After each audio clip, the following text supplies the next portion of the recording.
തെളിവൊന്ന് കാണിക്കാമോ? അതിന്റെ തെളിവൊന്ന് കാണിക്കാമോ? ഏത് മാധ്യമത്തിൽ? ശരി ശരി ശരി ശരി ശരി ശരി നമുക്ക് സമയം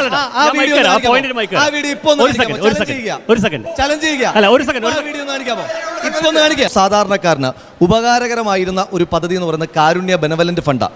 ഇപ്പൊ ഇവർ വിശുദ്ധനാക്കിയിരിക്കുന്ന KM മാണി സാറിന്റെ ആശയമായി വന്ന ഫണ്ടാണ്. എന്താ പ്രത്യേകത?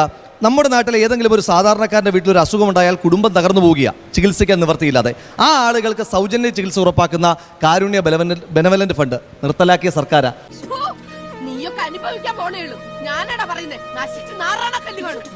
കൊച്ചുകുട്ടികൾക്ക് നിങ്ങൾ ഇപ്പോഴും ഓർക്കുന്നുണ്ടാകും, ഉമ്മൻചാണ്ടിയെ വാരിപ്പുണർന്ന കുറേയേറെ കൊച്ചുകുട്ടികൾ കോക്ലിയർ ഇംപ്ലാന്റേഷൻ സർജറിയിലൂടെ പിന്നെ ആരോഗ്യം മെച്ചപ്പെട്ട സാധാരണക്കാരായ കൊച്ചുകുട്ടികൾ.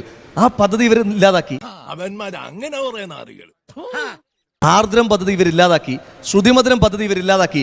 ഇതുപോലെയുള്ള ആരോഗ്യ മേഖലയിലെ പദ്ധതികൾ ഇല്ലാതാക്കി. എന്റെ മാനം കെടുത്താൻ വേണ്ടി കച്ചകെട്ടി ഇറങ്ങിയിരിക്കുകയാണ്. സ്കൂളുകൾ എല്ലാ സർക്കാരുകളും മെച്ചപ്പെടുത്തിയിട്ടുണ്ട്. പക്ഷേ അരിപ്പൊടി കൊണ്ട് സ്കൂൾ പണിഞ്ഞ ഒരേ ഒരു സർക്കാർ LDFന്റെ സർക്കാരാണ്. അയ്യോ ദാരിദ്ര്യം. ക്കാട് മണ്ഡലത്തിൽ സീലിംഗിൽ PVC പൈപ്പ് വെച്ച് കിഴിച്ചു നോക്കിയപ്പോൾ അരിപ്പൊടിയാണ് താഴോട്ട് വീണത്.